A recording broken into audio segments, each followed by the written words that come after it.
West Bloomfield News, Civic Center TV and 89.3 WBLD Orchard Lake, West Bloomfield, Kego Harbor, Sylvan Lake, 89.3 Lakes FM.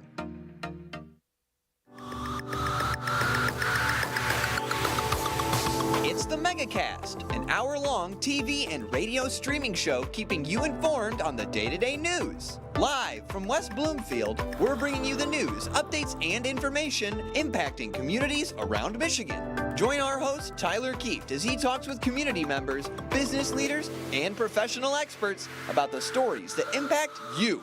You're watching the Megacast on Civic Center TV.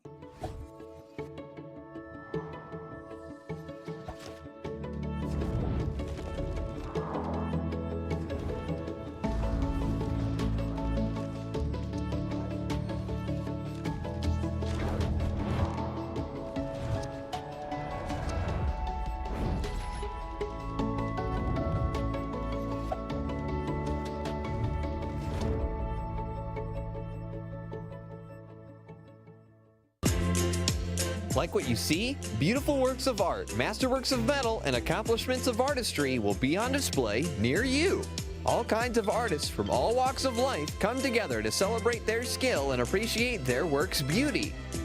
Hot Works presents the 2023 Orchard Lake Fine Art Show. Stop by July 29th and 30th between 2 and 10 p.m. between Powers and Daly off of Orchard Lake Road. My Michigan TV is streaming everywhere on Apple TV, Roku, Fire TV, and more smart TV apps. My Michigan TV is on your phone too. Take us with you wherever you go. Just search for My Michigan TV on your favorite app store or visit mymitv.com. All Michigan, streaming everywhere. My Michigan TV. Ronnie started doing prescription pills at the age of 15, and by 19, he died. If your child is struggling with drug use, try not to be too proud to reach out for help. Don't be worried about what the neighbor will think or your family. Just get your child the help they need. Sometimes it's the hard road to take, but the hard road is nothing compared to living with the fact that your child is no longer with you. There's hope and help at drugfree.org. How do you know when you've made the right decision? It's the feeling you get in your gut. The one that tells you what's right or wrong. It's the one that says, sure, I can have a drink. Or the feeling that says, okay, I've been drinking. Now what? It's the voice inside you that says, I'm buzzed. Better leave the car when it's time to go. Plan ahead. Catch a sober ride. Buzz driving is drunk driving. You're listening to your radio home for the Megacast, 89.3 WBLD Orchard Lake. Today's edition of the Megacast begins now.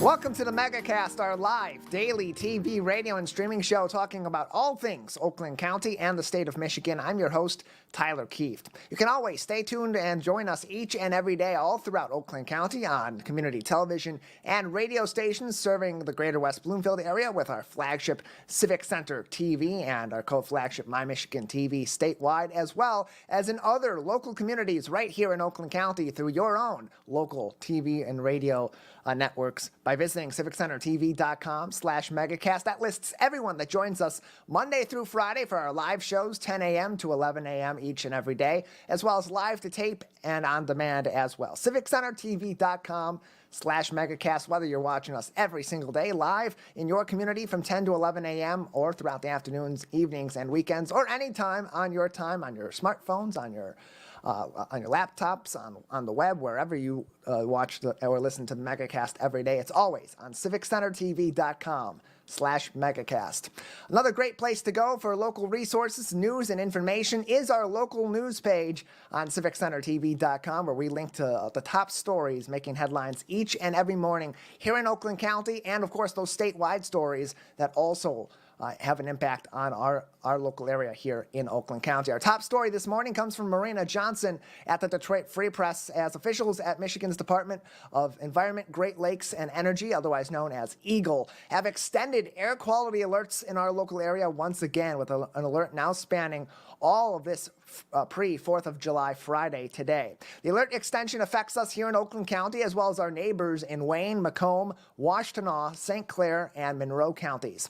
This is no exaggeration. The air quality has been abysmal in Detroit and in the local area all week, maintaining both the city and the metro area status as some of the most dangerous air quality on planet Earth, reaching the second worst air quality on Earth earlier this week, just behind the city of Chicago, and the worst air quality in the world for a portion of Thursday afternoon. It was bad all over town. I noticed the haze early in the afternoon outside of my apartment/studio here in western Oakland County, where when I had to go out a little bit in the afternoon, noticed immediately when I walked outside that seemed, like my glasses were even dirtier than they normally are. I clean them, it seems, every 15 minutes, and they get dirty again 5 minutes later. I cleaned them off, I looked, and it was still very hazy outside yesterday afternoon. That actually got a little bit worse as you got closer to the city of Detroit. I went from this side in northwestern Oakland County, a little bit southeast as far as Royal Oak yesterday afternoon, and it was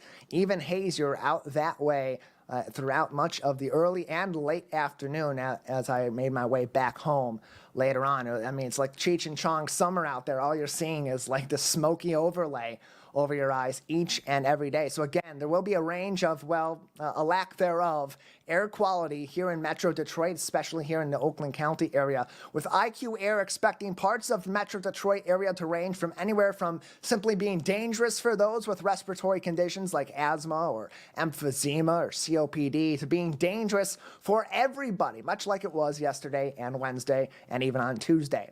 The most negatively affected groups will be those with respiratory conditions, like I said, like asthma or COPD, adults over 65, as well as children and pregnant people, according to the Michigan Department of Health and Human Services. So what can you do to keep yourself safe? It's the same stuff we've done with all these different wildfire-induced particulate matter, hazy days we've had over the summer so far, and even in the later parts of the spring season. If you don't have to be outside for prolonged periods of time, suggested that you're not outside and that you stay indoors if you can as much as possible today. If you do need to be outside, limit that exposure to the outdoors. Give yourself some inside time in a well-ventilated area so that you're not breathing in as much of that particulate matter. If you're outside and you're in the form of traveling around our local area, maybe you're moving across the state this weekend for holiday travel. If you're in your car and you have the AC on, maybe hit that button that's got that roundabout arrow on it. That puts your air conditioning on recirculation so that you're just sort of shuffling through the air in your car already, refiltering that and cooling that air instead of bringing in filtered air from the outside. It may still have some of that particulate matter in it and potentially put you at exposure to some of those chemicals and those other negative effects that can come from respiratory effects of this haze outside as a result of those Canadian wildfires in Quebec and Ontario still affecting our area today, with an air quality alert under effect for most of southeastern Michigan from the Department of Environment, Great Lakes, and Energy. Another thing you can do is limit your time outside doing activities that may contribute to the ozone action or the air quality maybe getting even worse, such as mowing your lawn or using other gas-powered devices outside at your home. If you can limit your time driving, that could also be helpful in limiting some of this haze, some of this so-called smog in our local area that's been affecting us, not just in the city of Detroit, but also throughout Metro Detroit and around the state of Michigan. Plenty you can do to keep yourself safe. If you are going to be outside for a little while too, it has been suggested by some local health departments and other officials that if you still have those N95 masks from back in the COVID era, that you can bring those back out, wear those outside. That will help to filter out some of that particulate matter, that fine particulate matter that is in the air today once again. Again, air quality alert still in effect here in southeastern Michigan, including in Oakland County from the Michigan Department of Environment, Great Lakes, and Energy, otherwise known as EGLE. Also suggested that you avoid outdoor exposure from the National Weather Service again this morning. Michigan is now also taking action to help get your questions answered and help you deal with air quality related issues, launching a new hotline per this next article from our friends at the Oakland Press and author Ann Runkle. Writing this article today. The Michigan Department of Health and Human Services has set up a new hotline. That phone number, 800-648-6492. 800-648-6942. You can see that at the bottom of your screen if you're watching us live on television right now, or if you're watching us on any of our streaming outlets online. And if not, civiccentertv.com/megacast is the place to go. You can also find that in this article on our local news page today, civiccentertv.com. Click on local news, and that's the second article down. Again, that hotline is 800-648-6942. It is active Monday through Friday from 8 a.m. until 5 p.m. That does not include holidays. So next week Monday, next week Tuesday, those 4th of July holidays for the government, this hotline won't be available. But it is available today until 5 p.m., 8 a.m. to 5 p.m. through the Michigan Department of Health and Human Services, Monday through Friday, not including holidays, and it can be used to ask questions related to air quality and get forwarded to helpful resources that will aid Michiganders in preventing some adverse effects from the abnormally bad air quality that we've had on and off all summer long and even through parts of the spring as a result of wildfires previously in northern Michigan as well as in Canada, and currently the smoke and haze in the air as a result of wildfires in Quebec and in Ontario.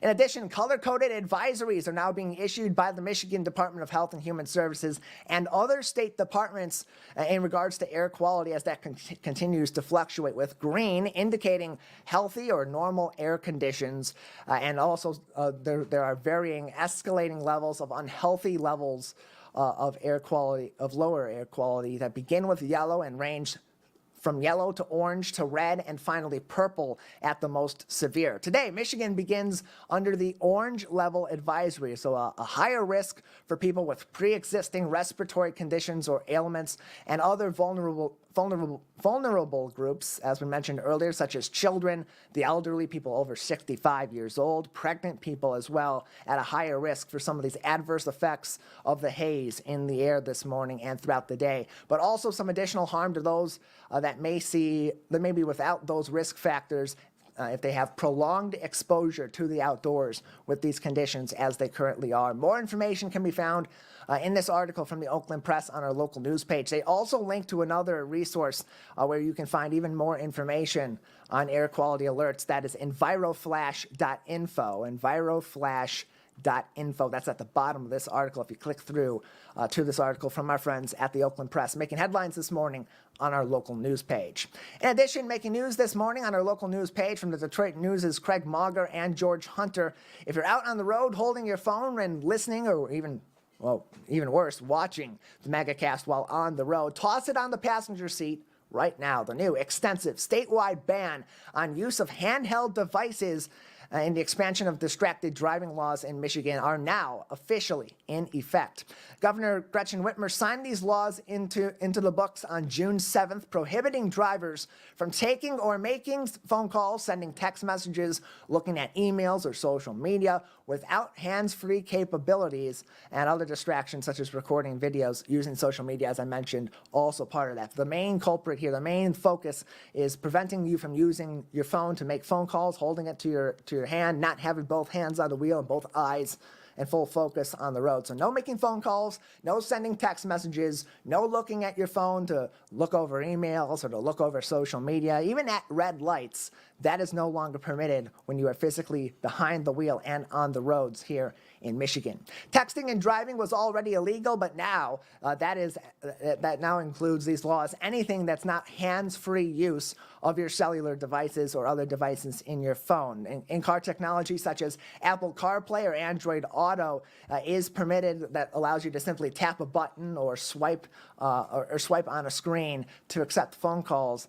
But they are requiring you not to hold your phone if you are making a phone call, or to have to pick up your phone in your car, swipe up, and answer the phone call. It's also okay if that phone is on a mount and you're simply driving, you briefly glance over and swipe up very quickly and answer that phone call. That is permitted under this law, but really they want you to not have the phone in your hand, not have it up to your ear, so you can have both hands securely on the wheel and keep your eyes focused on the road ahead. Shannon Banner from the Michigan State Police told the Detroit News that the department will be enforcing the new law immediately, beginning today on its first day in the books, but not necessarily making it a focal point or putting a task force out on the roads to keep an extra eye out for this kind of distracted driving. That being said, if you violate the new laws and the people in blue do catch you, you'll be seeing flashing red and blue lights behind you in no time, and the results will not be cheap. Fines for these offenses begin at $100, and then with each other offense, upwards of $250 in fines, several hours of community service on the second and third offenses, with 3 or more offenses potentially placing you in a driver's training refresher course as a condition for you to keep your license altogether, and your license can still kind of be at risk if this is a repeat behavior of you on our roads. This law pretty much reaches every person operating a vehicle at this point, as noted in this article from the Detroit News, quoting Ingham County Sheriff Scott Rigglesworth. This means any time that you are on the road and behind the wheel operating the vehicle, not just if you're actively driving and moving forward. That also includes being stopped at red lights and stop signs. No scrolling through your phone bored when you're at a stop sign or a red light, or switching songs on a music app or a podcast listening app. You cannot do that with the phone in your hand, even if you're at a complete stop at a red light or at a stop sign. There is no holding your phone or taking or making phone calls in that way. No holding the phone to your ear, and not even skipping songs or adjusting your navigation systems like Google Maps or Waze or whatever you may use in your car. None of that is currently legal anymore in the Great Lakes State. Hands-free is fine. Single tap or single swipe motions on a mount with your phone looking toward you, that is okay, as well as, of course, using in-car systems, like I said, Android Auto, Apple CarPlay, where you see a call pop up, you hear the ring over your speakers, and all you gotta do is briefly glance at your screen, or maybe it's muscle memory at that point, and you're hitting a button to accept or reject a phone call or mute phone calls from coming in. That is permitted. It's physically picking up your phone, looking down, seeing who it is, answering the call or answering text messages while using your hands and taking your eyes off the road. That is what is no longer permitted. However, there are exceptions, particularly for emergency services. Police, fire, EMS are allowed to use devices that are in their vehicles. Like police, they have their laptops that are looking up information. They are allowed to use that while operating their vehicle as a permission of their job duties to keep our communities safe. That's also permitted in some cases for line workers and other utility workers that are en route to local repairs. For more information, you can either read through this article, do some more research on this new law. There's plenty written about it from publications all across the state of Michigan, reputable sources that can find you more information on this new law that's in effect. It begins today. It is now in effect. So another resource you can use is you can call the non-emergency line for your local police department, or stop in at your local police department and get more information. They will also be able to tell you some more about what this new law means, how it affects you on the road, and what is and is not permitted. So you can be well informed before you get out on the road, or as you're getting back on the road this 4th of July weekend, and hopefully not end up having to interact with our people in blue this weekend as they're enforcing this new law. That full article from the Detroit News linked on our website today on our local news page. Finally, making headlines this morning from Bridge, Michigan's Isabel Lohman. The U.S. Supreme Court yesterday made a ruling that strikes down the legality of affirmative action, or factoring racial equality and equity in the considerations for college admissions. The 6 conservative president-appointed justices on this nonpartisan panel affirmatively voted to strike down the law, one that has already been quashed in Michigan for over 17 years, having that go into effect in 2006. What this might mean for college admission metrics, it will likely mean an immediate drop in admission of Black, Indigenous, and many people of color, although Bridge, Michigan notes that this may actually be favorable in terms of metrics in the initial period for Asian American students in the short term, and of course also will be more favorable to white students that are looking to get admitted into many of Michigan's public colleges and universities. The rationale for this ruling by the 6 justices that struck down affirmative action earlier this week was to create a stronger sense of a meritocracy in admission practices, with Chief Justice John Roberts writing in his decision, quote, "The student must be treated based on his or her experiences as an individual, not on the basis of race. Many universities have for too long done just the opposite, and in doing so they have concluded wrongly that the touchstone of an individual's identity is not challenges bested, skills built, or lessons learned, but rather the color of their skin. Our constitutional history does not tolerate that choice," end closed quote. Michigan voters made this decision already back in 2006 by voter referendum, although our state's Supreme Court did play a role in that prohibition as well as the voter referendum. Its constitutionality was challenged after it was affirmatively voted to prohibit affirmative action in the state of Michigan. The Michigan State Supreme Court did ultimately render this referendum to be constitutional, and it's been law ever since. University of Michigan law professor and former dean Evan Kamenker says that this decision will have an immediate detrimental effect on diversity on our state college campuses, saying, quote, "I think it's easily predictable that fewer students of color will get into the most selective universities. That's part of the defense that Harvard was giving to its policy and obviously was not listened to in this context," end closed quote. In Michigan, since the ruling by public referendum in 2006, this is how a couple of our public universities have seen their student populations affected by the ban of affirmative action in college admissions. At Eastern Michigan and Michigan State University, black student population actually rose, but by a very slight margin between 2006 and 2021, the last metrics available per federal data. EMU saw in 2006, 24.6% of its student body was black, compared to now, that's now a slight increase of about 0.7% to 25.3% in 2021. At Michigan State University, the black student population has risen from 5.6% amongst freshmen in 2006 to 6.5% in 2021. Again, this is all per federal data noted in this article from Bridge, Michigan. The full impact is yet to be seen, but predicted to have an impact on diverse populations on campuses in Michigan and beyond. Private colleges were not previously affected by the voter referendum in the state of Michigan that went into effect in 2006, but this Supreme Court decision does also affect our private colleges and universities here in Michigan. All of those headlines making news this morning and throughout the week, as we've done all 5 of our Megacast programs this week, can be found today on our local news page on civiccentertv.com. We have a great show ahead on this edition of the Megacast. Coming up next, we'll talk about the latest in business and economic news with Dr. Michael Greiner from Oakland University's School of Business Administration. Stay tuned. You're watching and listening to the Megacast. Looking for a midweek meal? Keep the bag lunch at home this summer and enjoy street food in your neighborhood with Food Truck Tuesdays. Enjoy cuisine from around Michigan outside the WB Parks and Recreation Activity Center with a different vendor every Tuesday, like Vegged Out on July 11th.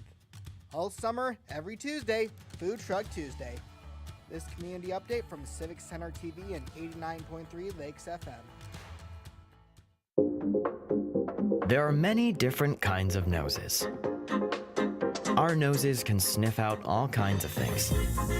Good things and bad things. Your nose knows if those sniffles are just a cold, allergies, or COVID-19. So swab it. Test it.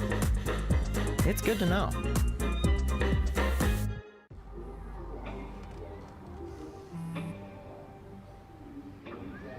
I don't know why you're so sad. You've got a roof over your head. You gotta stop with that depression stuff. That's what white people think. You alright? It just feels like it's coming from everywhere. Do you want to talk about it? You can talk to me if you're feeling sad. Whenever you need to talk, I'm here, okay?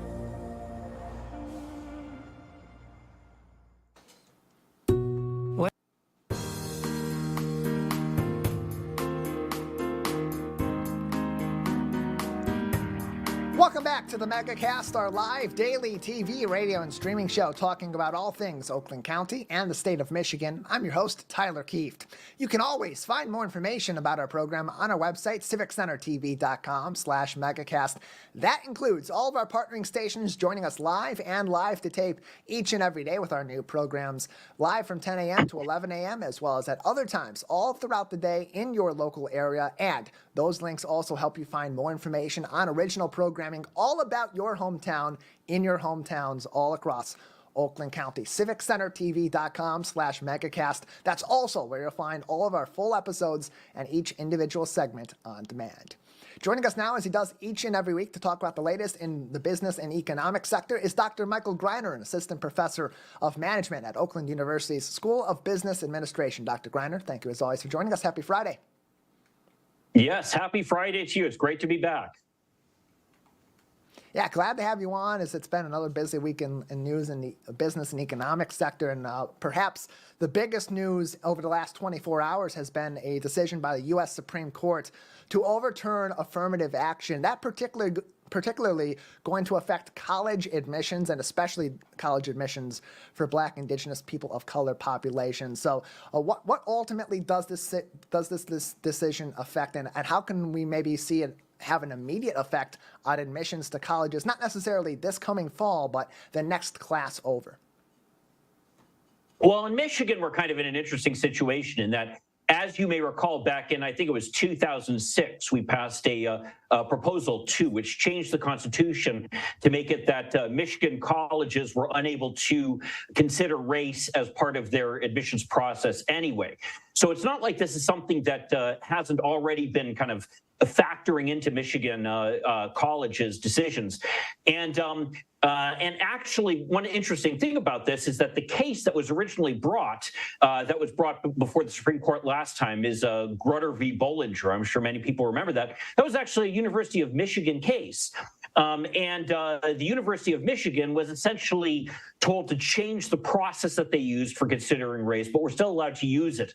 That was back in 2003. Then, of course, the state ended up changing the rules, which made it so that the University of Michigan was no longer allowed to consider race at all, as were any of the other colleges in Michigan.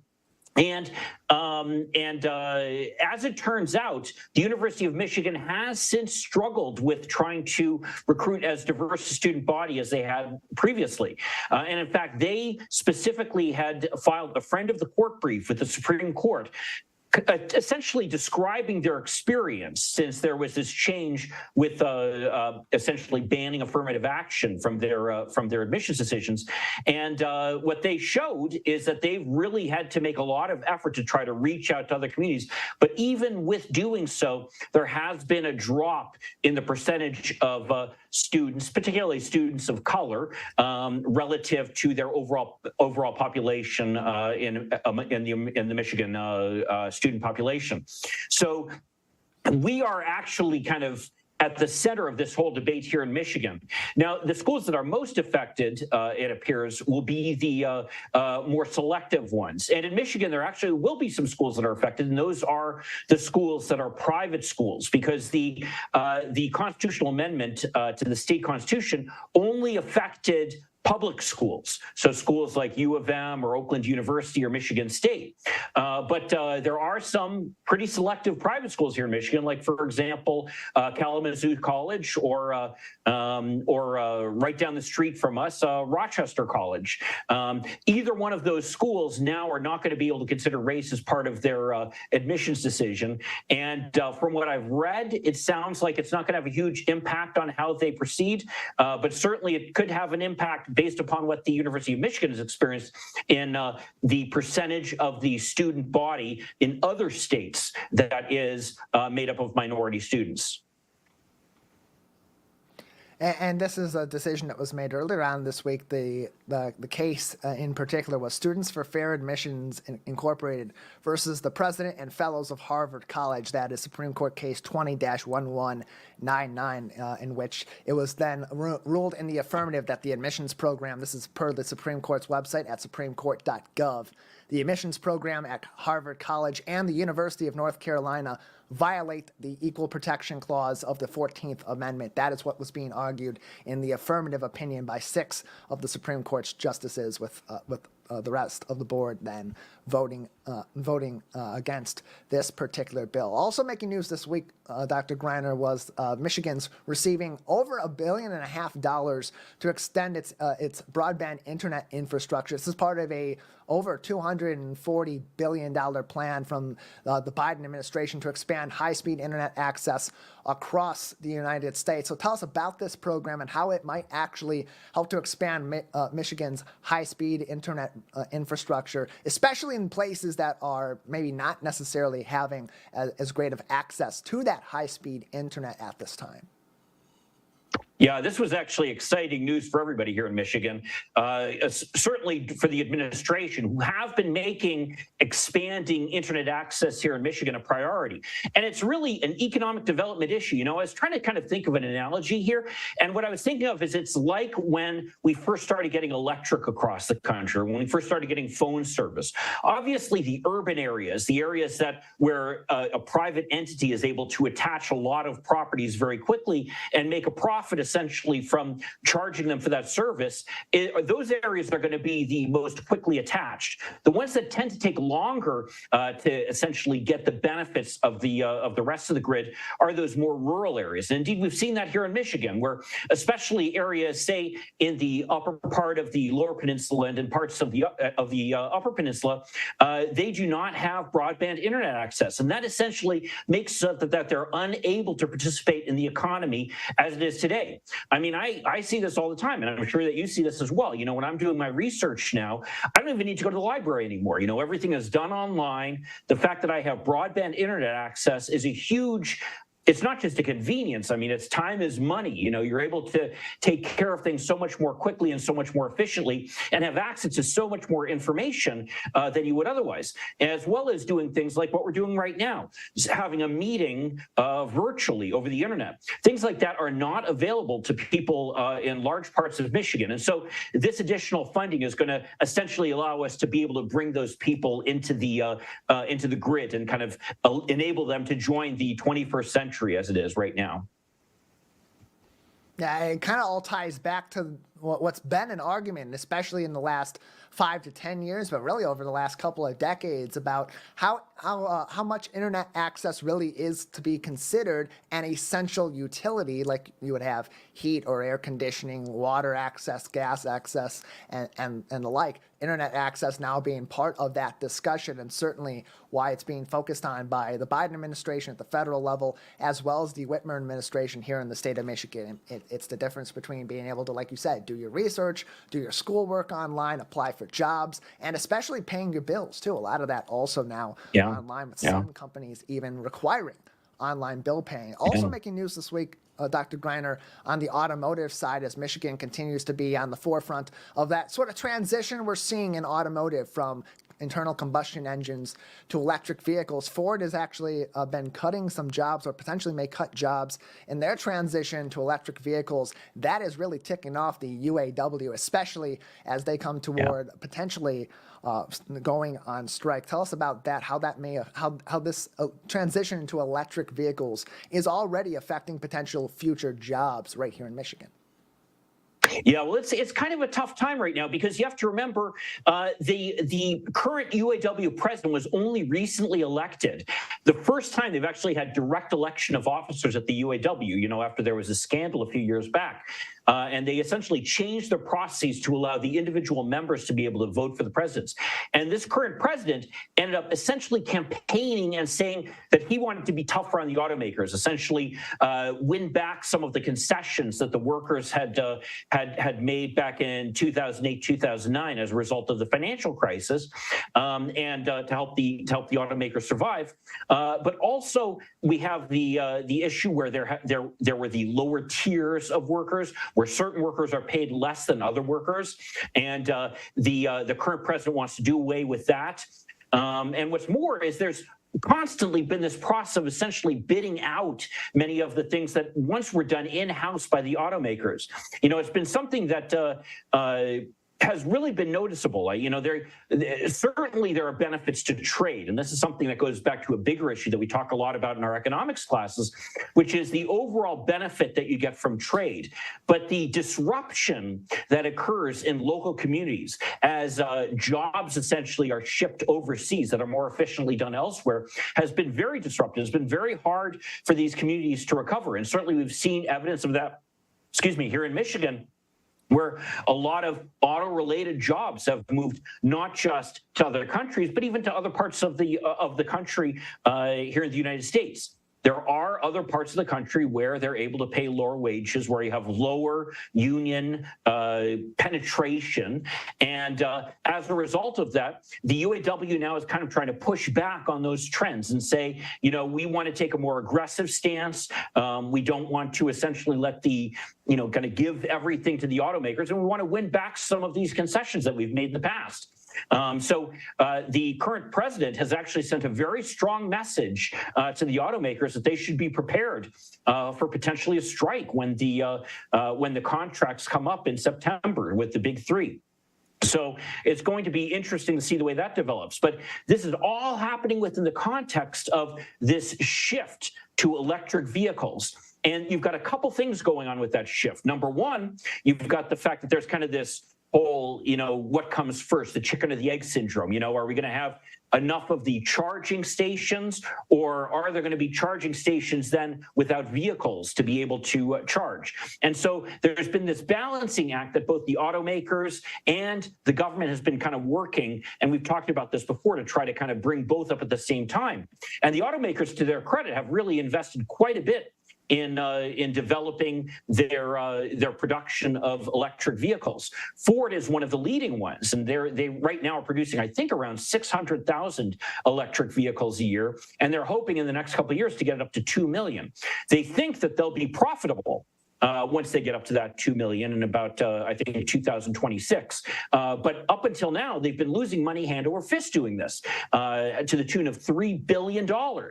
So essentially, you've got the automakers saying, "Look, we're losing money. We're trying to make this transition into the essentially the auto market of the future." The workers are concerned that they're not getting the benefit of the profits that have been coming into the internal combustion engine side of the business, and so you're going to see a lot of tension, I think, coming on between the UAW and the automakers in the next few months.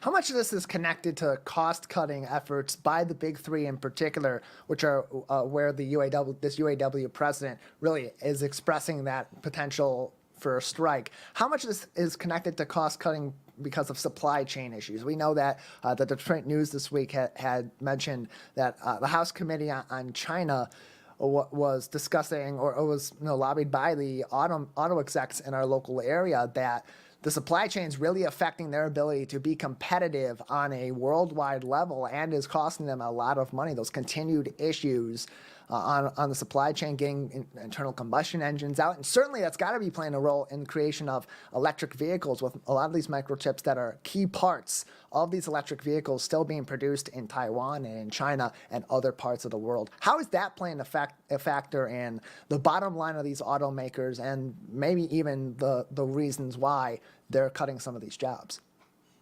Yeah, I mean, that's a huge part of it, Tyler. And it just speaks to the fact that the whole world has been disrupted with this pandemic crisis that we had. As a result of that, we remember there were all these disruptions to the supply chains, and we still haven't entirely recovered from them. And this is kind of also, again, there's so many things going on at the same time that are leading to this crisis right now, where you've got the United States essentially standing up to China and saying, look, we're not enthusiastic about the fact that you've essentially been taking these aggressive trading stances with us in the past. And we want to essentially be on a more level playing field with China. China had the advantage in the past of the fact that it was a developing country.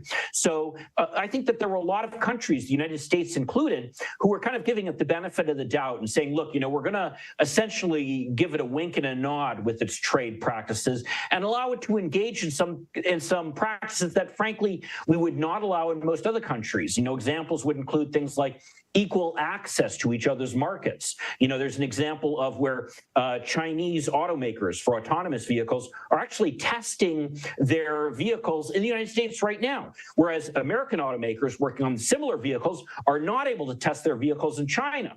Then there's the issue of the theft of intellectual property, which is widespread among Chinese firms. And American firms are constantly getting victimized by the fact that we're essentially developing these innovations that just then get essentially taken by the Chinese without any kind of compensation or anything.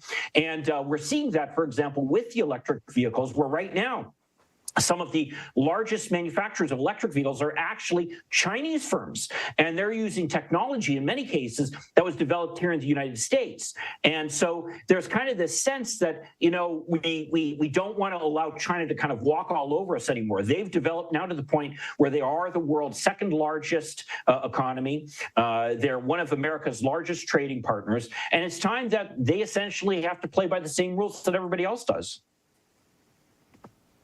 Dr. Michael Greiner from Oakland University School of Business Administration joins us on today's edition of the Megacast for our weekly business and economics segment. You can find all of those segments dating back several months and several years on civiccentertv.com/Megacast. Dr. Greiner, on the inflation front, we're seeing some positive news and inflation dropping enough to where we're seeing now rental prices starting to go down in the state of Michigan, providing some relief to the average Michigander, particularly on the housing front in that regard, but also we know that we're just a couple months away. In September, the student loan repayment pause is no longer, and those payments are going to come back into play for Michiganders all across the board. So how are these two factors kind of playing into those daily and those monthly costs that are affecting the cost of living here in Michigan? Yeah, they are definitely playing in. You know, you have to remember the way that inflation is calculated is essentially the federal government will look at a basket of goods. They call it a basket of goods and services that the average household is going to incur. Now, a big part of what's in that basket, of course, are housing costs, you know, anywhere from 30 to 40% for most households. And those costs have been increasing quite dramatically, especially in rents. Now, you have to remember, just because you own your home and you're paying on your mortgage doesn't mean that that isn't factored into the basket of goods that the federal government considers. In fact, what they'll do is that they will essentially take what you would be paying as rent and applying it to your costs and what they call owner's equivalent rent. So this is where sometimes we'll see these different measures of inflation showing different things. Because part of the problem we have when you're looking at housing is that housing prices tend to be set on a year-by-year basis. You know, people tend to sign their leases for an entire year. So even though the costs have gone down quite a bit now, and we're seeing quite a bit of evidence of that for housing, that isn't entirely reflected in the inflation figures yet, because again, we're still looking at the leases in many cases that were signed a year ago or more in some cases. So, and then that has the impact then upon the people who own their homes. So when you're seeing the inflation, a lot of the inflation number is driven by this increase in the housing costs. So the fact that that's slowing down should have a dramatic impact on the inflationary numbers that we're seeing. At the same time, the other side that is that, of course, we know the Fed has been increasing interest rates. And basically what the Fed's trying to do there is essentially take money out of the economy to slow down the economy and stop people from spending money as quickly as they have been, because that's what then drives up prices. Well, obviously, if people now are directing some of the funds that they would have been spending just on consumer goods or services to be paying back debt, particularly the student loan debt, something that they have been paying back now for about 3 years since the pandemic came on, then that's going to suddenly put a huge cut in the disposable income that many households have. I believe that about 40% of Michigan households have some type of student loan debt, with about 20% of them having a substantial amount. So that's going to essentially take money out of the economy. And in some respects, although it's going to certainly hurt the bottom line for many families, mine included, of course, who do have student loan debt, at the same time, it's going to help the Fed because it's going to kind of take some of that money out of the economy and maybe reduce some of the pressure that they've been they've been fighting, that's been constantly driving up inflation over the past year or so. Yeah, unfortunately, greater costs month to month for the average person here in our state and across the union as a result of these repayments coming back into play. But perhaps with taking some of that, as you said, disposable income out of the economy could help on the inflation front, bring some of those other costs down. Dr. Greiner, thank you as always for joining us. Great to be here. Have a great 4th of July. You as well. Happy holiday to you. Happy 4th of July to you and everyone tuning in to the Megacast. We'll take a break, and on the other side, we'll talk to one of over 350 charities and nonprofits supported on the Share Detroit platform. Stay tuned. You're watching and listening to the Megacast. In the face of COVID-19, staying healthy is important. And now the same is true in the face of flu. Influenza has the power to infect millions. But it's easy to protect yourself, your family, and your community. The flu vaccine is safe and effective. And with COVID-19 still around, it's essential. Together we can face flu season head on. Visit michigan.gov/flu. What's happening around you? Hear about state events, businesses, and from the people behind them on the Megacast, an hour-long TV, radio, and streaming show keeping you informed on the day-to-day news. Listen in on talks with volunteer groups, documentarians, and financial advisors, Monday to Friday with your host, Tyler Kieft. Catch the Megacast weekdays from 10 a.m. to 11 on Civic Center TV, 89.3 Lakes FM, and streaming on mymytv.com.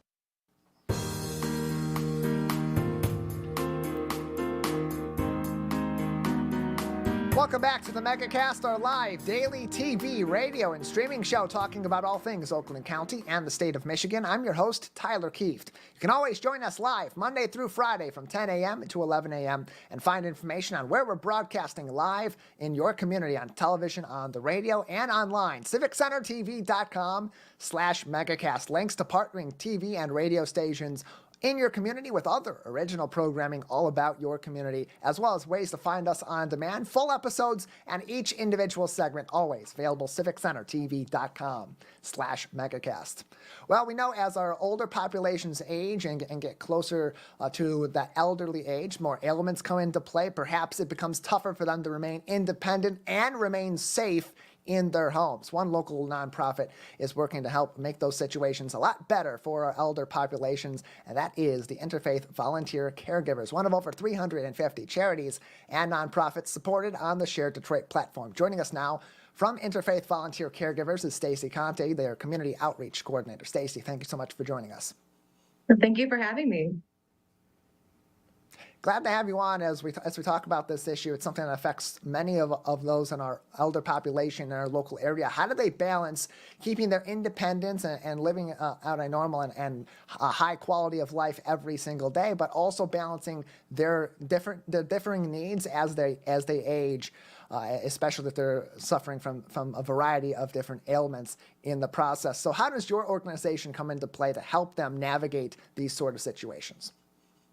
Yeah, so we are a completely volunteer group that provides free volunteer assistance to low-income seniors and disabled adults with the hope of helping them remain independent in their own homes longer. A lot of folks want to remain in their own homes versus moving into assisted living and feel that sense of independence still as they age. And sometimes they just need simple tasks, help with simple tasks to really get them by and be able to live independently and live in their own home. So what our volunteers do is provide those services, and our motto is neighbors helping neighbors. So it's exactly what our volunteers do. It's things that neighbors would do to help another neighbor. And that includes rides to the doctors, light housekeeping, indoor and outdoor chores, grocery shopping, minor home repairs, and then helping to combat some of that loneliness with our friendly visit and friendly phone call services as well. Again, just simple things that really make a huge difference in people that are aging and wanting to be able to remain in their own home without assistance. And these services and resources are important to maintain that sense of independence, to keep them in their homes, which is a crucial part, especially in our elder populations, of maintaining a certain quality of life that often, unfortunately, is lost at that particular age, especially if there are other factors such as medical issues or mental health issues that may come into play. And so has this been a growing issue, have you found, over the past several years, given the loneliness of the COVID-19 pandemic, some of the extra safety constraints that maybe have come in play, and how is that factored into the services that your organization is providing? Yeah, I would say especially with the pandemic, just such an uptick in people who are lonely or not able to get out and do their shopping because they might be immunocompromised with the pandemic happening. So we really did see an uptick in the need for these types of services. And we did halt our services for a brief amount of time during the pandemic, just for the safety of not only our volunteers, but our seniors as well. But as we've reopened fully since the pandemic's kind of slowed down a little bit here, we're back to full services and then some, because of all the need that kind of built up through the pandemic.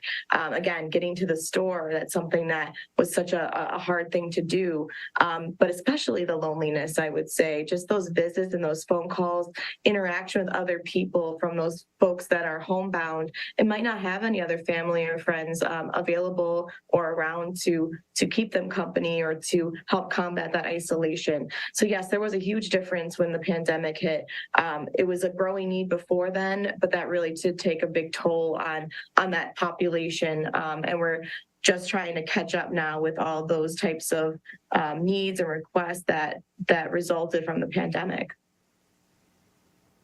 Interfaith Volunteer Caregivers is serving individuals in elder and disabled populations in our local area, both here in Oakland County as well as Macomb and St. Clair counties. You can find more information on how to get access to some of these services for yourself or a loved one, as well as ways to get involved at ivcinfo.org, ivcinfo.org, or search Interfaith Volunteer Caregivers in the Find a Nonprofit section on sharedetroit.org. Stacey Conte, the Community Outreach Coordinator for Interfaith Volunteer Caregivers, joins us on today's edition of the Megacast. In terms of these caregivers, as you mentioned, everyone that works in your organization is a volunteer. They're going out into these communities in the Tri-County area, helping individuals in a number of different ways. What sort of training do your volunteers undergo in order to provide these services in an effective way, but also a safe way, given that each and every one of these individuals you're serving has different needs and is in a different situation? Yeah, so we have anybody interested in volunteering come in and meet our staff for a volunteer interview. And at that point, we discuss what are they interested in doing, because anything I mentioned earlier, rides, visits, housekeeping, are volunteer opportunities that somebody can do. So we talk about what they're interested in, when they're available to help, how often they want to help. And we fill out paperwork that indicates all that, so that we only ask them about requests for those types of services. And then we run background checks on all of our volunteers too, so we would authorize that day.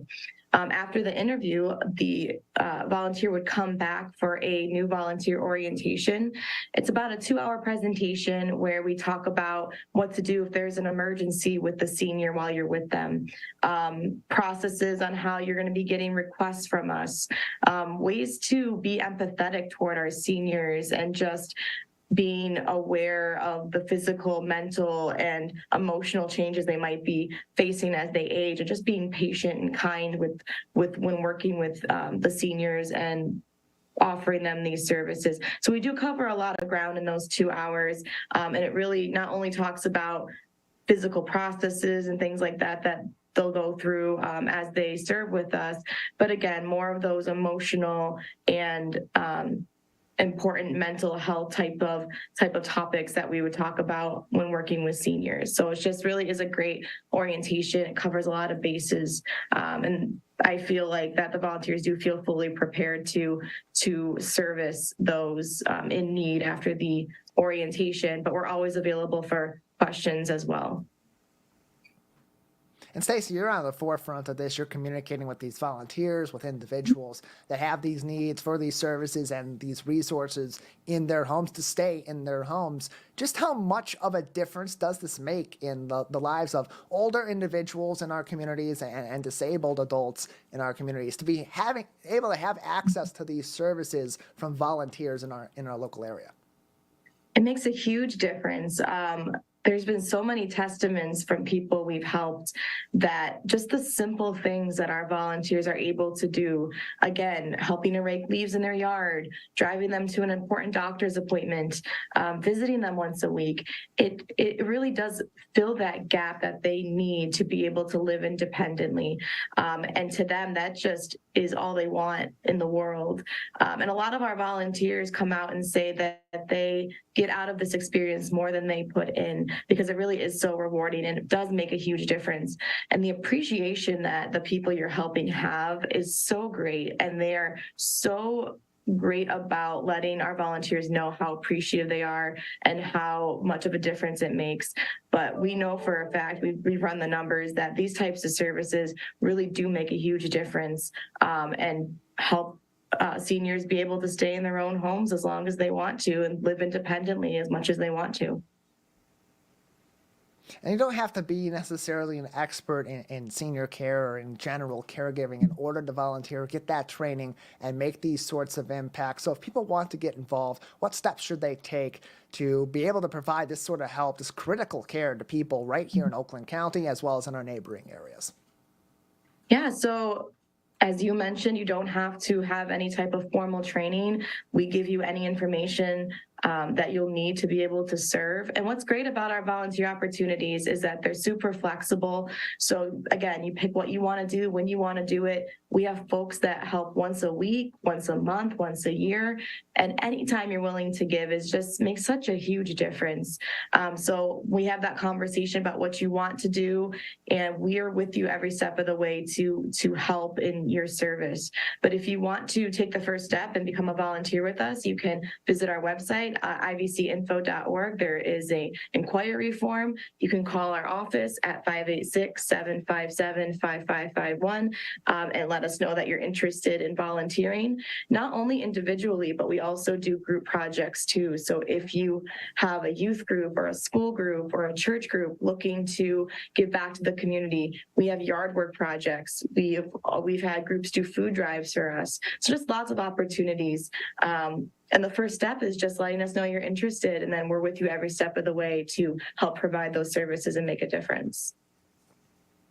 Stacey, if people want to get involved in other ways, you mentioned a couple ways that they can help the organization without necessarily having to volunteer their time and work directly with individuals. What are some other ways that people can support your organization, its mission, and the resources and services it's providing here in Oakland County as well as our neighboring areas each and every day?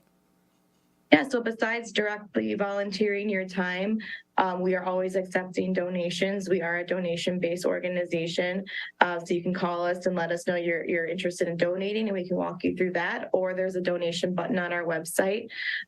We always are in need of donations of supplies, like office supplies, because we try not to use any funding on those types of things. We have multiple fundraisers a year, so you can attend one of our fundraisers. You can help plan one of our fundraisers. You can volunteer at one of our fundraisers.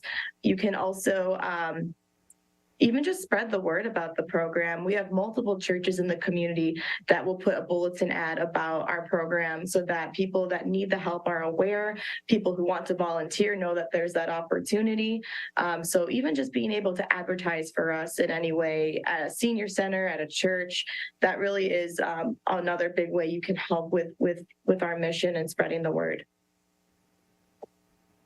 Again, their website, ivcinfo.org, ivcinfo.org, or visit sharedetroit.org for more information on Interfaith Volunteer Caregivers and over 350 other charities and nonprofits. You can also reach IVC by calling them 586-757-5551, 586-757-5551. Stacey, thank you so much for being with us. Thank you for having me. Have a good rest of your day. You as well. Always glad to have the over 350 charities and nonprofits with Share of Detroit join us each and every week. That is going to do it for this pre-4th of July week editions of the Megacast. As always, you can find us online, civiccentertv.com/Megacast. That's both our full shows and each segment on demand anytime online on our website. And you'll find links to all of our partnering stations, which include more original programming from right here in Oakland County, all about your specific hometown. civiccentertv.com/Megacast.